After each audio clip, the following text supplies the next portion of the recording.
Chapter 1. Gladys Hungerton.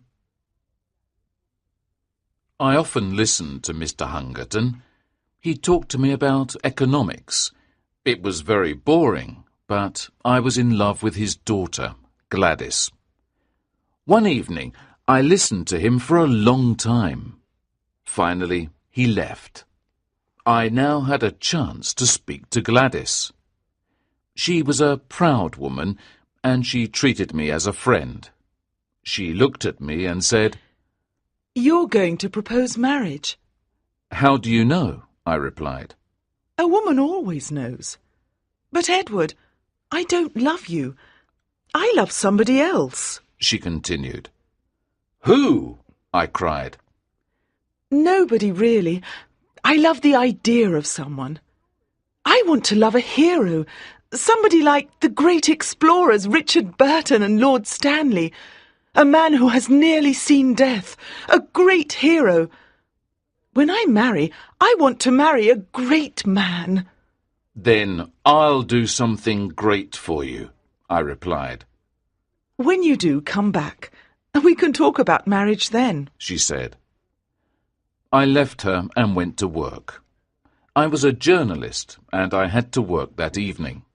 When I arrived at the offices of the newspaper Daily Gazette, I went to see my boss, the news editor, Mr. McArdle. "You're doing a very good job," he said when he saw me. Thank you very much, sir," I replied. "I want to ask you a favour." "What is it?" "Could you possibly send me on a mission for the paper? Then I could write some good articles for you." "What kind of mission, Mr. Malone?" "Well, anything with adventure and danger." "Do you really want to die so young?" "No, I want to do something heroic with my life," I said. "Well, the age of exploration and romance is over. No, wait. I have an idea. What about exposing a fraud? You could show that he's a liar. Do you like that idea?" "Yes, anything is good," I replied. "Well," continued Mr. McArdle, "I'm sure that you can talk to this man. You're good at making friends with people." "Thank you, sir," I said. "So, try to talk to Professor Challenger." "Challenger?" I cried. "Professor Challenger, the famous zoologist? The man who attacked Blundell, the journalist of the Telegraph?" "Well," said Mr. McArdle, "you said that you wanted adventure." Yes, I do," I answered. "But what exactly has Professor Challenger done?" "He went to South America on an expedition 2 years ago," he answered excitedly. "He came back last year. He certainly went to South America, but he doesn't want to say where exactly. He started to tell everyone about his adventures. However, when people ask him questions, he never replies. Something wonderful happened. Oh, the man is a very good liar. He has some photographs in bad condition, but scientists say that they are fakes. When journalists try to talk to him, he just throws them down the stairs. Well, Mr. Malone, this is your mission. Goodbye."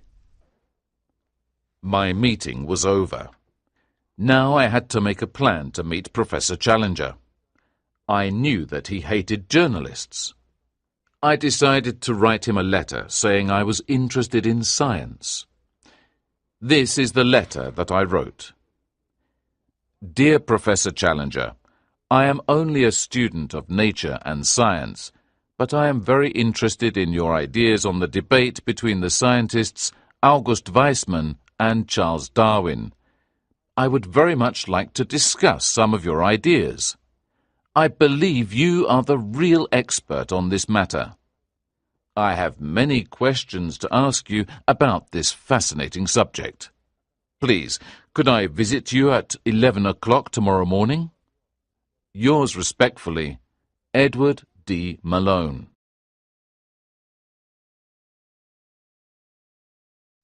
Chapter 2.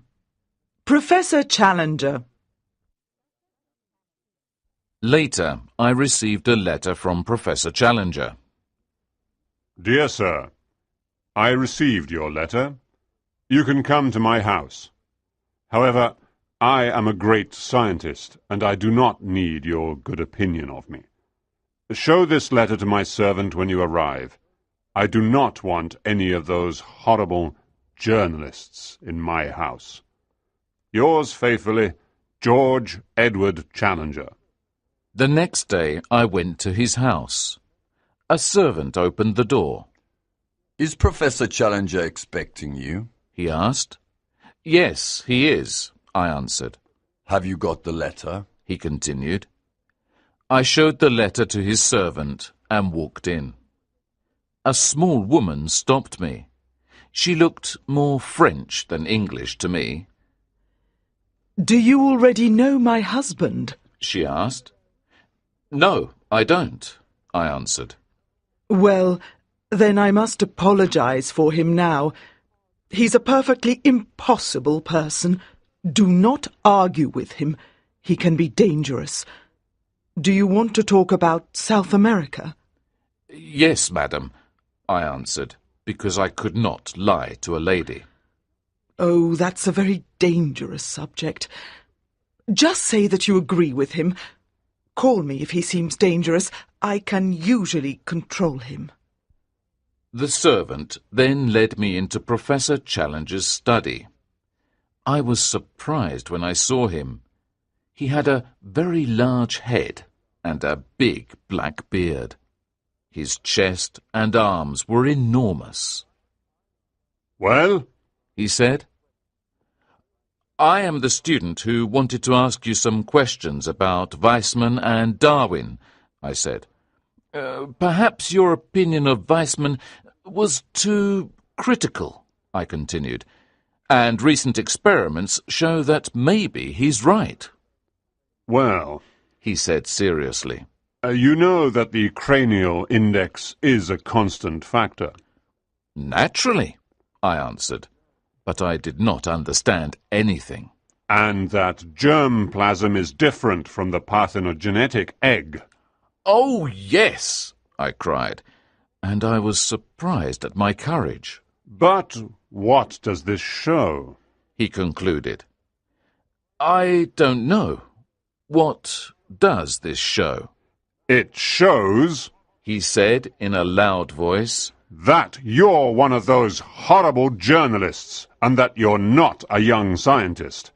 I talked nonsense to you. My words had no real meaning.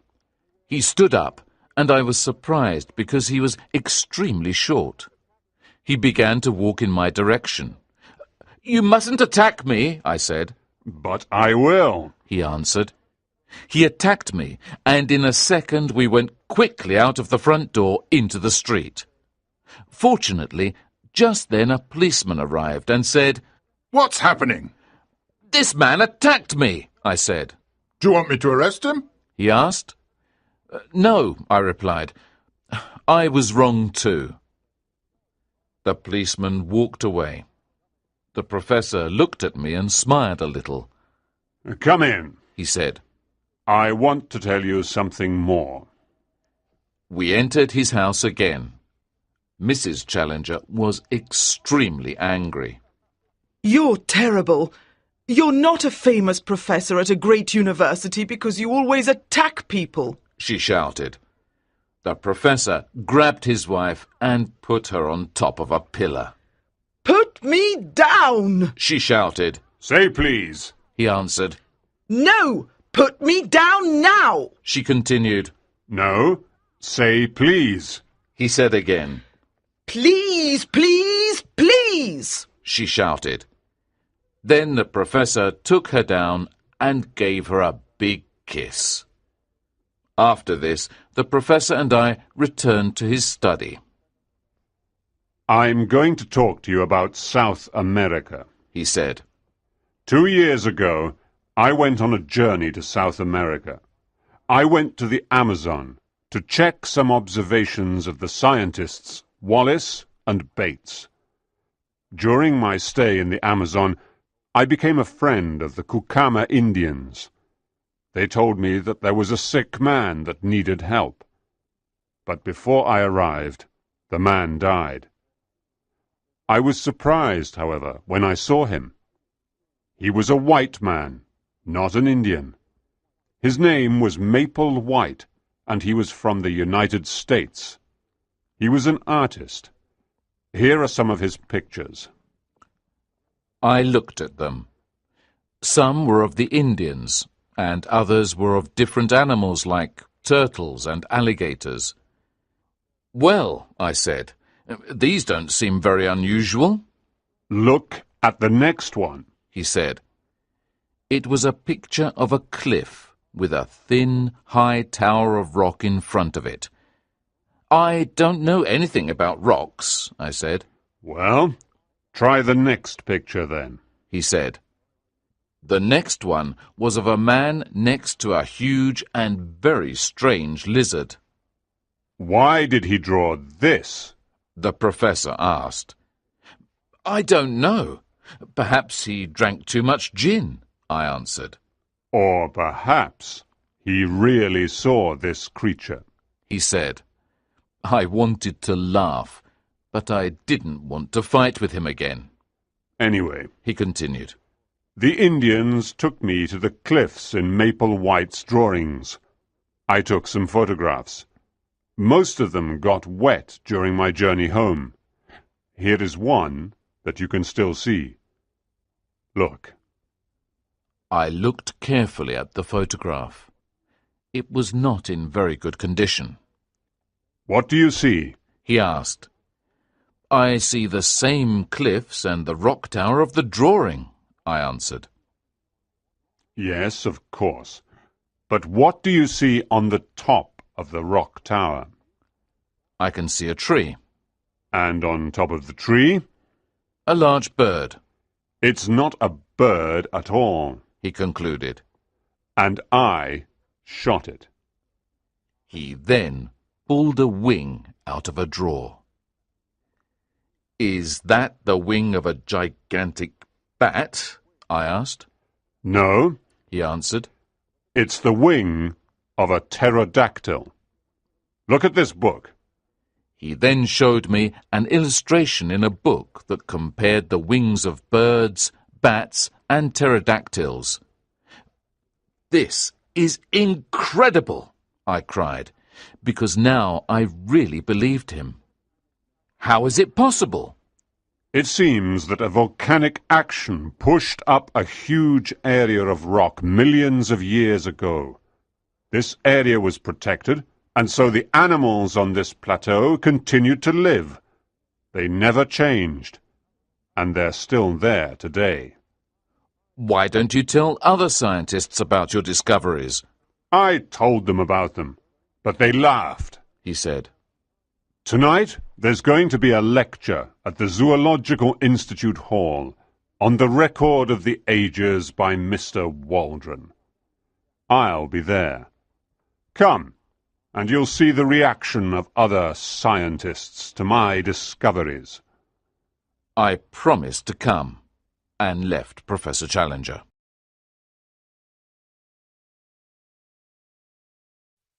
Chapter 3. Question. That evening I arrived at the Zoological Institute Hall. Outside there was a large crowd of people. Inside there were professors and also a large group of students. They were happy and noisy. Mr. Waldron, some scientists, and Professor Challenger sat at the front. Mr. Waldron began his lecture. He told us about the origin of our planet. He told us about the evolution of life, from simple sea animals to fish and reptiles, and finally to mammals. Then he began to talk about the dinosaurs. Fortunately, those terrible reptiles were extinct long before humans appeared on this planet. Question! Someone said in a loud voice. Mr. Waldron stopped for a moment, but then he continued. Those terrible reptiles which were extinct before the coming of man. Question! Shouted someone again. Mr. Waldron looked with great surprise at the scientists near him. He then saw Professor Challenger, with a smile on his face. I understand, said Mr. Waldron. It's my friend Professor Challenger. And then he continued his lecture. But it did not end here. Every time Mr. Waldron talked about extinct prehistoric life, Professor Challenger interrupted him. Then the students began to shout, Question! Question! with the professor. These interruptions must end! Shouted Mr. Waldron angrily. For a moment there was silence in the hall. Then Challenger stood up. I must ask you, Mr. Waldron, he said, to stop saying things that are not scientifically true. Some people began to shout, Send him home! and others, I want to hear him! Professor Challenger sat down again and smiled. Mr. Waldron finished his lecture quickly. Finally, Professor Challenger had his chance to speak. Ladies and gentlemen, He began. Mr. Waldron is not a real scientist. He only explains our work to the general public. He is wrong when he says that certain animals are extinct. Nobody here believes me, but I am a prophet of science. I'm like Galileo and Darwin, and I... Here there was a long interruption. The professor walked forward and put up both hands.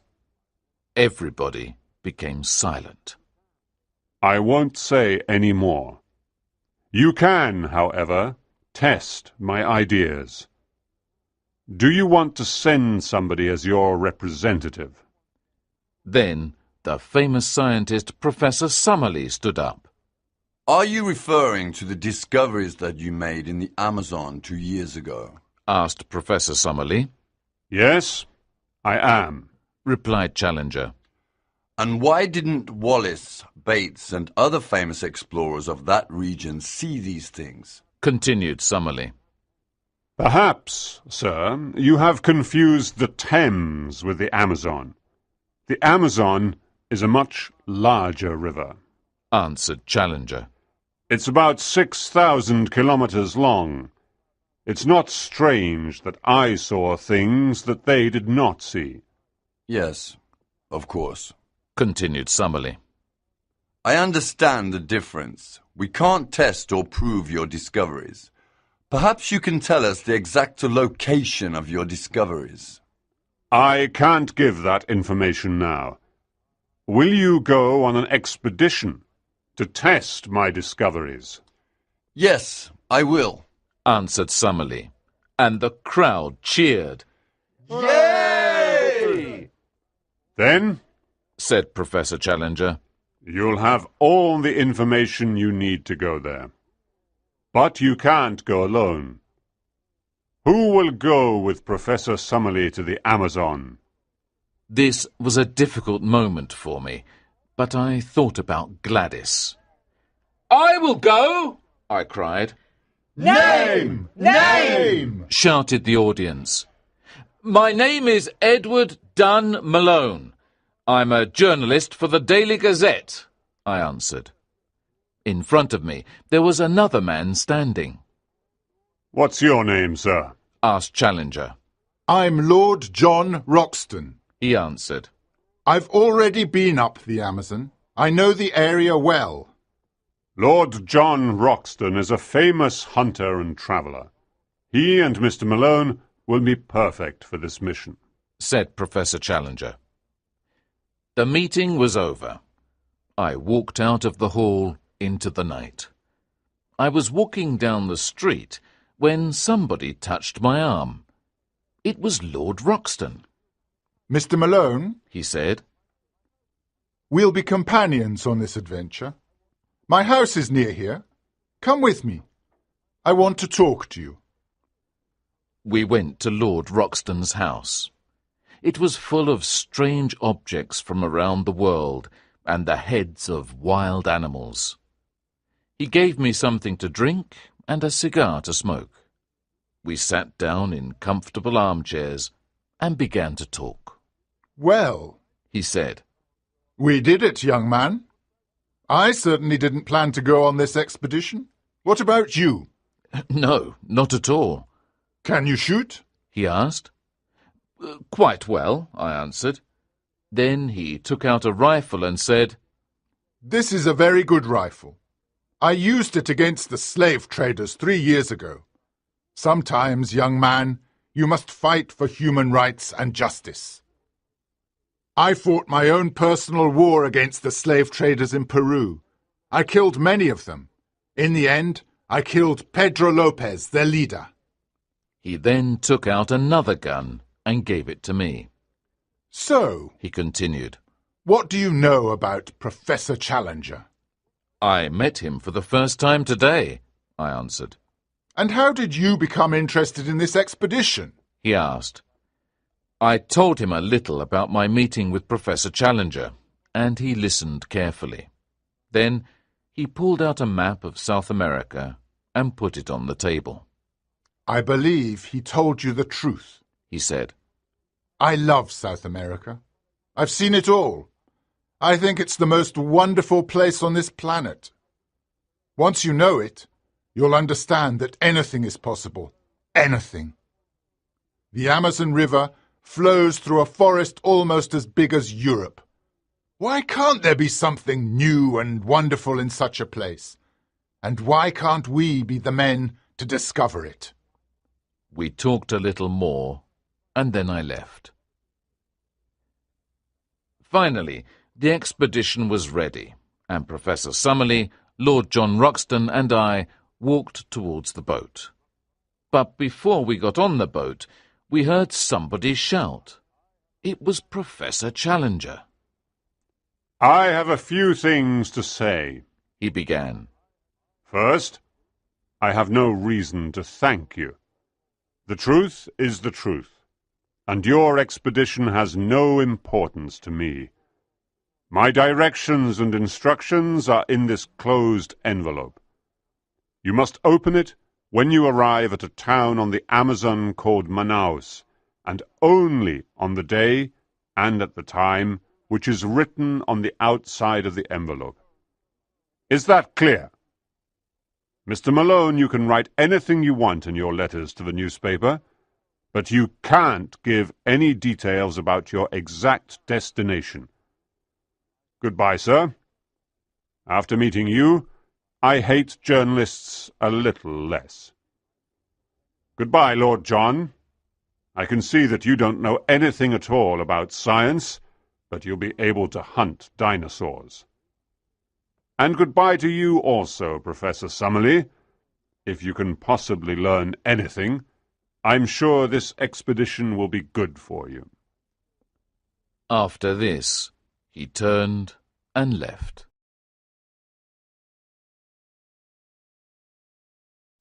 Chapter 4.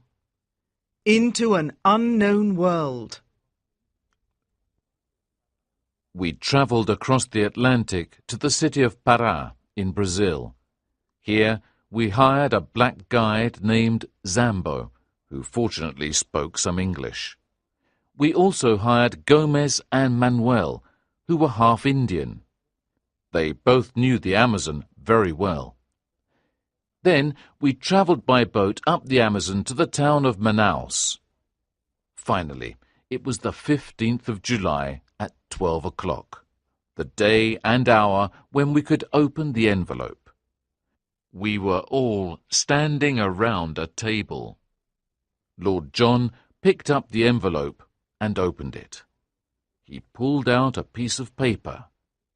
He put it on the table, but there was nothing written on it. He turned it over, but there was nothing there. Professor Summerlee laughed. With this piece of paper, Professor Challenger is telling us that this is all ridiculous and that he's a fraud. He cried. Now, we can return home and tell everybody that he's a terrible liar. Just then we heard someone say, Can I come in? There, to our great surprise, was Professor Challenger. I'm afraid I'm a few minutes late, he said. Is everything ready for your journey? We can start tomorrow, I said. Good. You don't need a map now, because I'm here. The next day, we began our journey up the river in a boat called Esmeralda. At the beginning, the river was wide. It was like travelling on a lake. On the fourth day, we turned into a tributary. 2 days later, we reached an Indian village. We got off the boat here, and on the 2nd of August, Professor Challenger sent the Esmeralda back to Manaus. Some Indians built 2 canoes for us, and we took 2 more Indians with us. They were with Professor Challenger the first time. They seemed terrified to repeat the journey. We got into our canoes and began to travel up the narrow river in the middle of the primeval forest. Fabulous, tall trees stood over us. They were like the columns of a church. On the 3rd day, we heard a strange noise.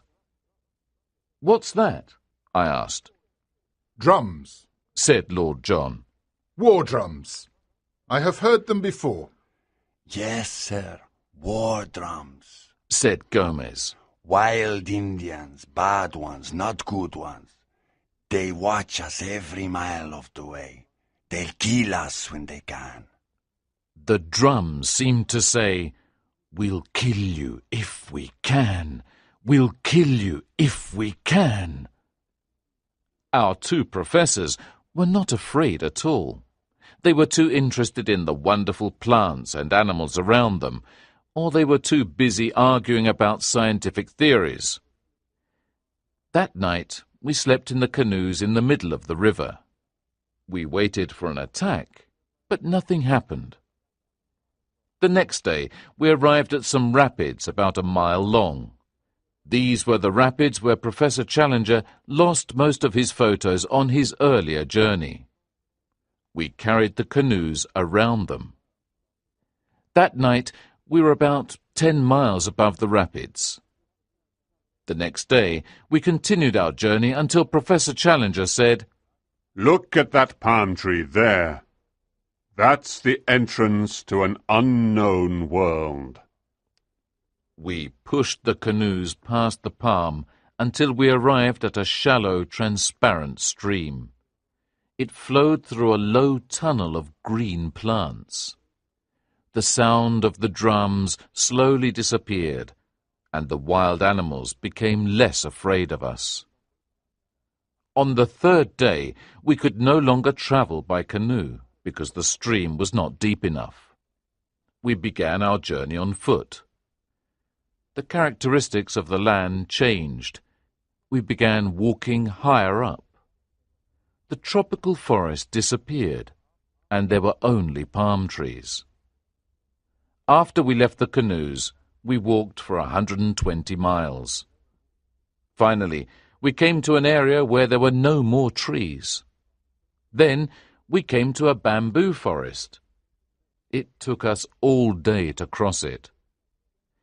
The next day, we climbed up a hill. Suddenly, Professor Challenger saw a gigantic bird fly up slowly from the ground. Did you see it, Summerlee? He shouted. What do you think it was? Summerlee asked. I believe it was a pterodactyl. He answered. How absurd! It was just a big bird, said Professor Summerlee.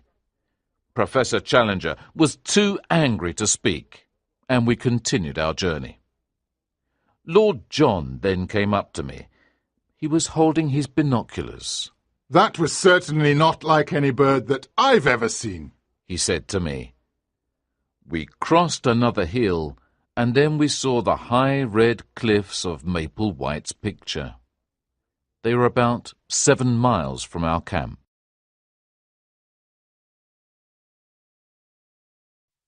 Chapter 5 The Rock Tower. That night we made our camp at the base of the cliffs.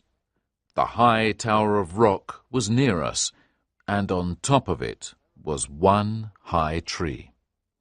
The pterodactyl that I shot was on that tree, said Professor Challenger. Professor Summerlee, for the first time, seemed to believe Professor Challenger. But, continued Professor Challenger, we still have a big problem. How can we get to the plateau? There must be a way up, because Maple White arrived there. During my last expedition, I explored to the east. Well, said Lord John, we should explore to the west. The next day we walked west, and we arrived at Maple White's old camp. There we found an indication left by Maple White. It pointed west. Soon we came to an area of bamboo under the cliffs. In the middle of this I saw something white. We cut away some of the bamboos and discovered a skull and then a skeleton. The skeleton had clothes and boots. It was obviously a European. Who is this? Asked Lord John. Every bone in his body is broken. I know who he is, said Professor Challenger. It's James Clover, Maple White's friend. Maple White didn't come here alone. It's also clear, said Lord John, that he fell from the top of the cliffs, or somebody pushed him. We were all silent. Did someone throw him? We began to think of the possible dangers in that unknown land above us. We continued walking until we saw an arrow marked on the rocks of the cliffs. Maple White again, said Professor Challenger. We continued for another 5 miles and came to an opening in the cliffs. There was another arrow pointing higher up. We followed this arrow and came to a cave. There was another arrow there. Lord John had an electric torch, and we entered the cave. But the cave was blocked by large rocks. This was the way Maple White arrived at the top, but now we could not use it. The next day we walked 22 miles around the base of the cliffs and made camp again. Lord John shot a large animal called an agouti for our dinner. We gave half to the Indians and we cooked half of it over a fire. That night there was no moon and it was very dark. Then something incredible happened.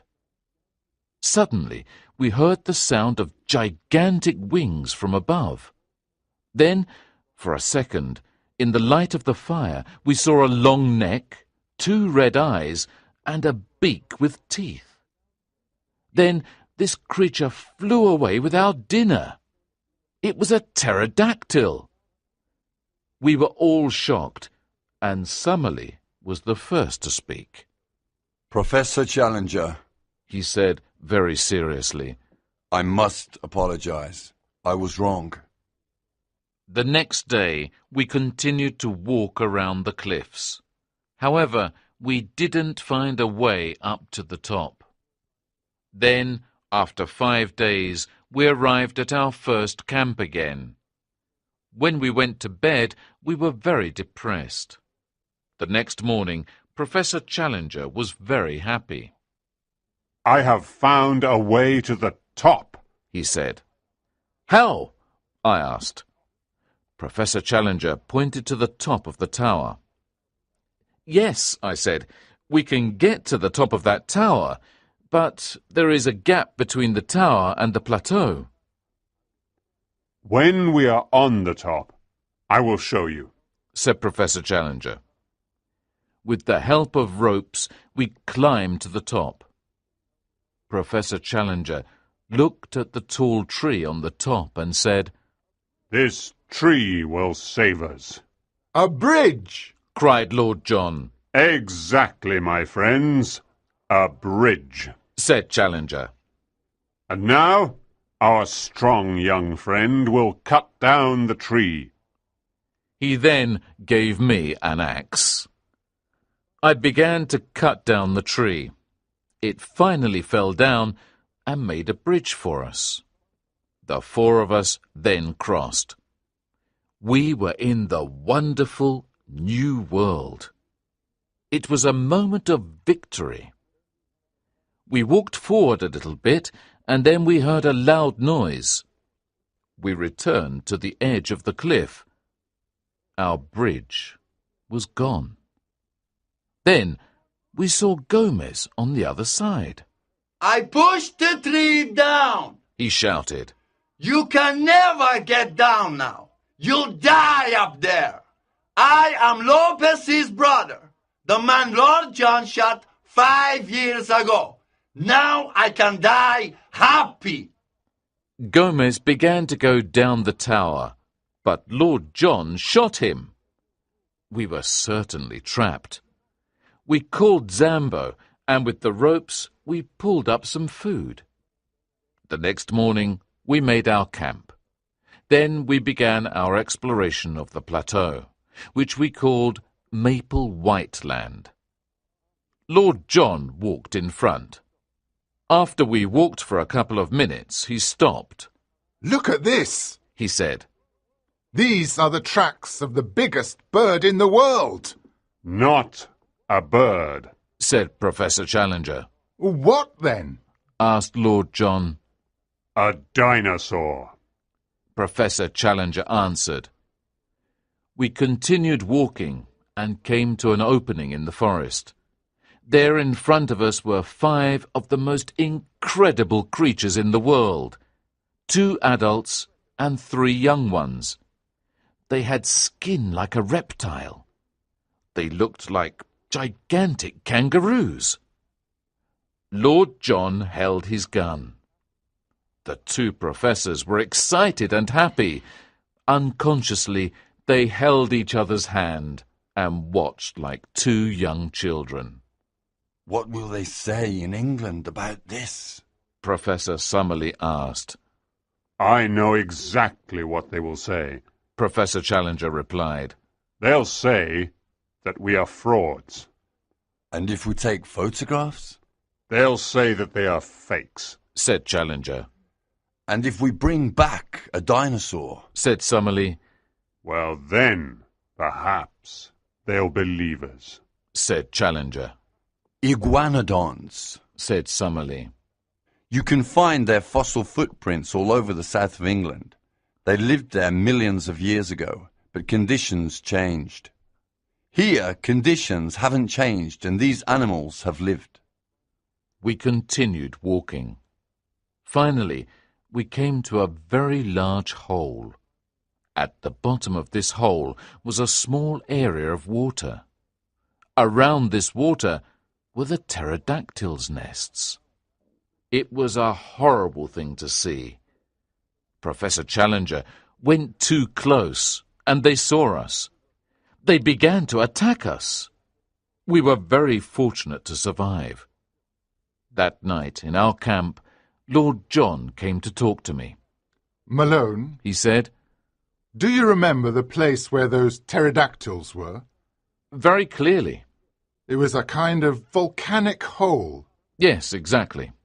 It had a blue colour. Yes. But why? Oh, nothing, He answered, and walked away.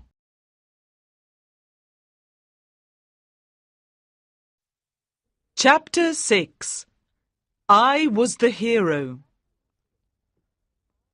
The next day we stayed in the camp. We were very tired from our adventures. That night we heard horrible cries from the forest. What was that? I said quietly. We've just heard Replied Challenger. the sounds of a prehistoric tragedy. Some carnivorous dragon has killed an iguanodon. Then Summerlee raised his hand. Quiet! He cried. I hear something. Some giant creature was coming towards our camp. I think it's going to jump into our camp, I said, preparing my rifle. Don't shoot, said Lord John quietly. If it jumps into our camp, it'll kill us all, said Summerlee. I have an idea, cried Lord John. Then he did something incredibly courageous. He picked up a burning torch from the fire. Then he went quickly out of the area of our camp. He ran towards the creature. In that moment we could see it in the light. It was all covered with blood. A moment later, the horrible creature ran away. I knew it, said Lord John, laughing. That monster is afraid of fire. The next day, we found pieces of iguanodon on the ground. The two professors examined them carefully. In my opinion, said Professor Challenger, that horrible creature was an Allosaurus. That evening, we returned to the camp and began to discuss our future plans. Tomorrow, said Professor Summerlee, we should try to leave this land. What? said Professor Challenger. We must explore it. I am surprised at you, Professor Summerlee. Professor Challenger, responded Professor Summerlee, if we are killed, nobody in London will ever know about our discoveries. We can return to London and then prepare a larger expedition. Now we must leave this plateau. Perhaps you're right, answered Challenger. But first, we must at least make a map of Maple White Land. That will take too much time, said Summerlee. There are no high mountains. How can we see all of the plateau? Then I had an idea. There was a very large tree near us. I can go up to the top of this tree, I said. There I can see all of the plateau and make a map. I began to climb the tree. After a minute or two, I saw something incredible. A face. The face of a horrible red ape man was looking at me. It made angry noises at me, but then it disappeared quickly. I was shocked, but I decided to continue to climb. When I arrived at the top, I looked around. In the distance, I saw a lake. Then I drew a map of Maple White Land. When I came down again, I described the ape man to my friends. Perhaps, said Challenger, it was a kind of primitive man between ape and man. The missing link. We must discover more about it. No, said Summerlee. We must leave this land. Now we have the map, we can try to return to civilization. That night I was too excited to sleep after my adventure. I thought about Gladys. She wanted me to be a hero. I could go to explore the central lake alone. I could go during the night and be back before morning. I left the camp quietly and walked towards the lake. There was a bright moon and I could see well. I arrived at the edge of the lake at 1 o'clock. I climbed up on a large rock and looked around. I could see some cliffs on the other side of the plateau. There were a series of caves in these cliffs. Now I could see lights in them. So, there were humans on the plateau. I could see many creatures in the lake. One had a long neck and swam in the water. Then I heard the sound of a large animal walking very near me. I saw it. It was very familiar to me. But why? Then I remembered. It was the creature in Maple White's drawing, a stegosaurus. When I looked at my watch again, it was 2 o'clock. It was time to return to the camp. I walked and thought about my great discoveries. Then, after a few minutes, I heard something behind me. The sound came closer. I turned and saw that horrible monster, the Allosaurus. I decided to run, but the creature began to run too. He came closer. I was terrified. I screamed. And then I heard a crash. I was falling down into a deep hole, and then everything became dark. I was unconscious for a few minutes. When I woke up, I smelled something horrible. Around me, there were large pieces of old meat. I was in a trap for dinosaurs, a trap made by humans. I slowly climbed out of the hole and continued my walk to the camp. Suddenly, I heard the sound of a rifle. I ran towards the camp and shouted. Nobody answered. When I arrived, I saw blood on the ground. All my friends were gone. I was alone in that world. But then I remembered Zambo. I went to the edge of the cliff. Zambo was still there at his camp, waiting for us. There was an Indian with him. Zambo climbed up to the top of the tower of rock. When he was opposite me, I threw a letter to him for the Indian to take to the nearest village. Maybe he could bring ropes to help us climb down.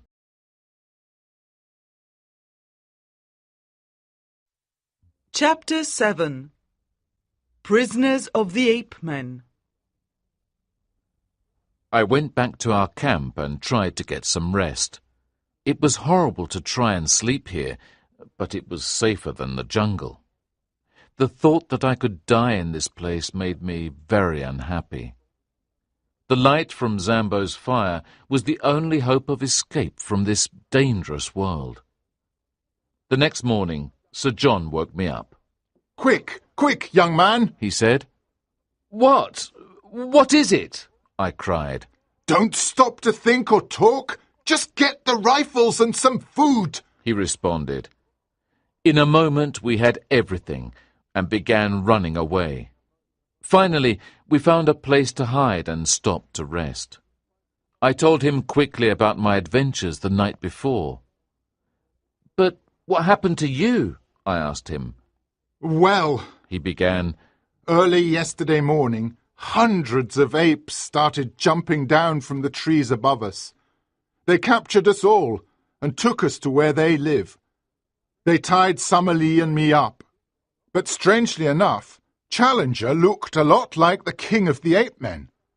They gave him special treatment. He stayed with the king and ate fruit. You see, this plateau is divided between the ape-men and the Indians. The caves you saw with lights belong to the Indians. There's a constant war between the two groups. In fact, yesterday, the ape-men brought back 12 prisoners. They pulled the arms off of 2 of them and killed them. It was a horrible thing to see. We also discovered that they have a special ceremony. They take their prisoners to the edge of the cliffs, and then they throw them off. That is what happened to James Clover, Maple White's friend.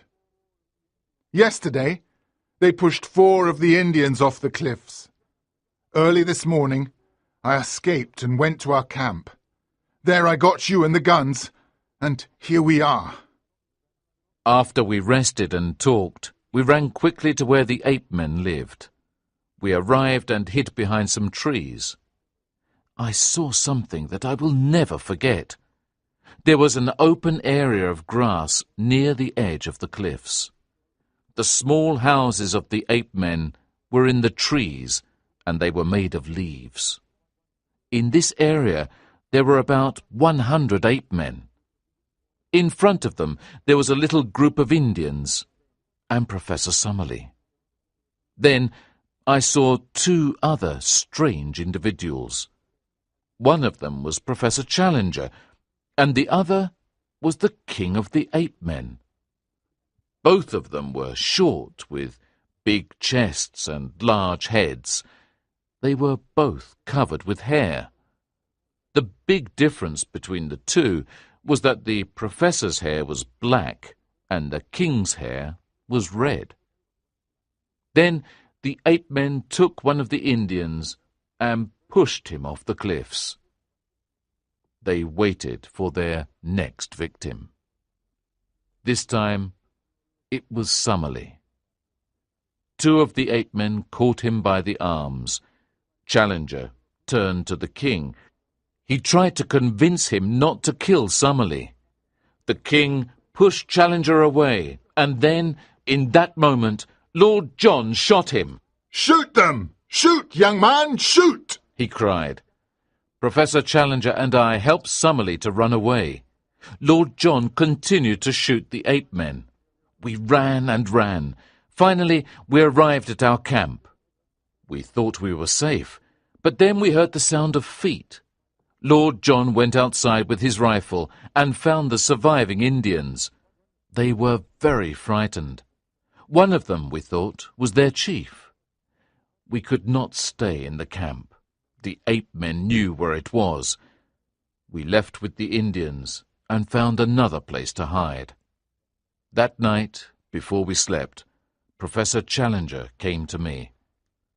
"Mr. Malone," he said, very seriously. "You won't write that I looked like the king of the ape men?" "Professor, I'll only write the truth," I answered. "Very good," said Professor Challenger, and went to sleep. The next morning, we decided to go to the Indian caves. We left the forest and walked across an open area. When we arrived at the lake, our Indian friends began to shout with joy. A large number of canoes were coming towards us. When they arrived on land, an older Indian came and embraced the young chief. They had spears and bows and arrows. They were there to save their young chief from the ape men. Then the young chief began to talk to his men. He told them that now was the time to attack and defeat the ape men for the last time. They were all together, and they had the help of these strange men with great magic, our rifles. We, too, decided to go with them the next day to fight the ape men. That evening, we made our camp by the lake. We saw many strange creatures in the water with long necks. One of them came out of the water onto the beach. "Plesiosaurus! It's a plesiosaurus!" cried Summerlee. "My dear Challenger, we're the luckiest zoologists that have ever lived." Lord John was not interested in the wonderful animals. Again, he noticed the blue colour of the ground near some volcanic holes. The next day, more Indians came. Now there were about 400 or 500 of them. We all went towards the forest to fight our war against the ape men. Before we arrived, the ape men attacked us. In the open, it was easy to defeat them. When we went in the forest, it was more difficult. But with the help of the rifles, in the end, the Indians won. After the battle, Challenger turned to us and said, "We've seen one of the typical great battles of history. What, my friends, is the victory of one nation over another nation? It's not important. The result is always the same.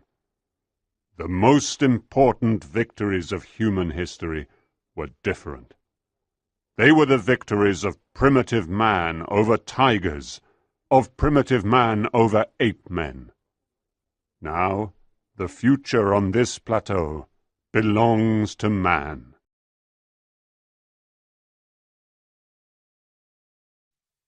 Chapter 8. Back to London.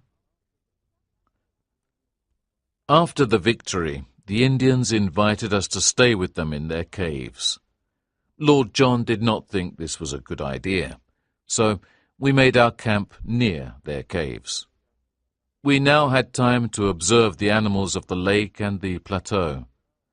There were many fascinating things to see, but we wanted to go back home. The Indians never helped us. It was clear that they wanted us to stay. With the magic of the rifles, they felt safe. Every time we asked them for rope or wood to build a bridge, they just smiled. Finally, the young chief came to us. He gave us a piece of bark. We took it back to our camp and studied it. "It's very important," I said. "He was very serious when he gave it to us." Maybe it's a joke, Summerlee suggested. It's clearly some kind of writing, said Challenger. It looks like a puzzle, said Lord John. Then he grabbed the piece of bark. I've got it! He cried. How many marks are there? 18! Well, there are 18 caves above us. He pointed to the caves when he gave it to me, I said.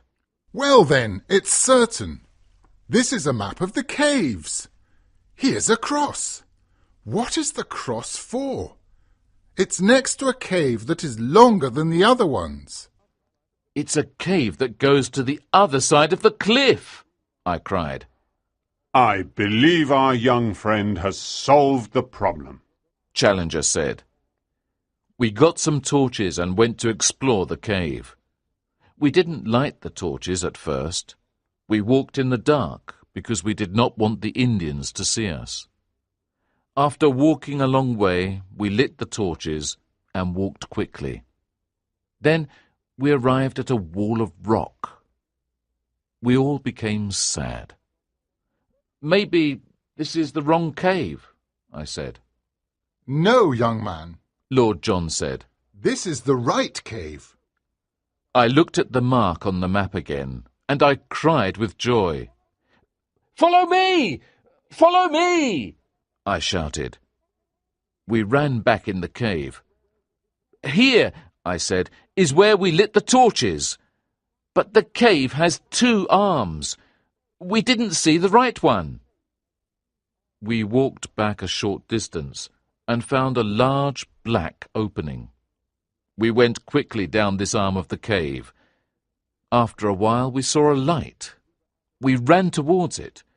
We were at an opening on the cliff face. It's the moon! Cried Lord John.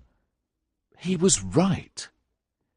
We looked down from the opening and saw that we were nearer to the ground than we were to the top. It wasn't going to be easy to get down, but with our rope we could do it. We then returned to our camp.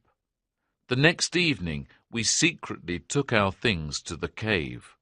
Professor Challenger wanted to bring a large box, but we managed to get it down. We arrived at our old camp. There was Zambo and about 20 Indians. They helped us to get back to Para. I will not describe our voyage back to England. I will only say that the news of our great discoveries reached England before our arrival. We received many telegrams asking us for information, but we decided not to tell the newspapers anything about our discoveries. First, we wanted to give a complete description of our discoveries to the members of the Zoological Institute. About 5,000 people came to the Queen's Hall to hear about our adventures. It was a wonderful evening. When we arrived in the room, the audience cheered for a long time. Then Professor Summerlee began his presentation. He talked about the new insects and plants.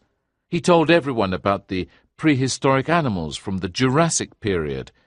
He described the iguanodon, the pterodactyls, the allosaurus, and the stegosaurus. He also talked about the ape-men and the Indians of the plateau. At the end of his talk, a scientist named Professor Illingworth stood up.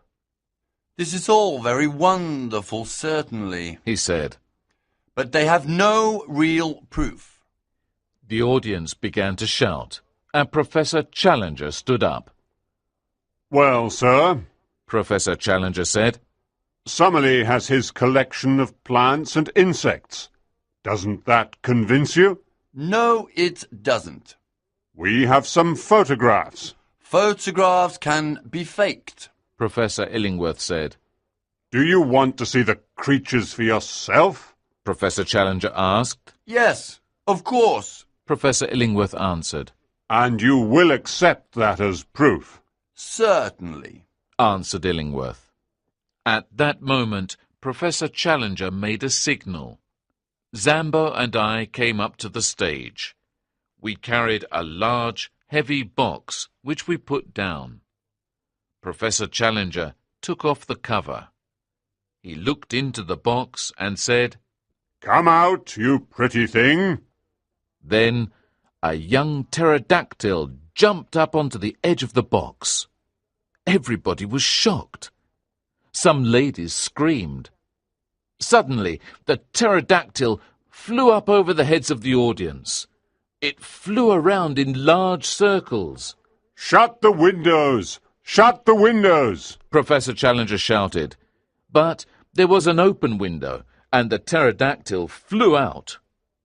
Now everybody believed us, and the crowd carried us out of the hall on their shoulders.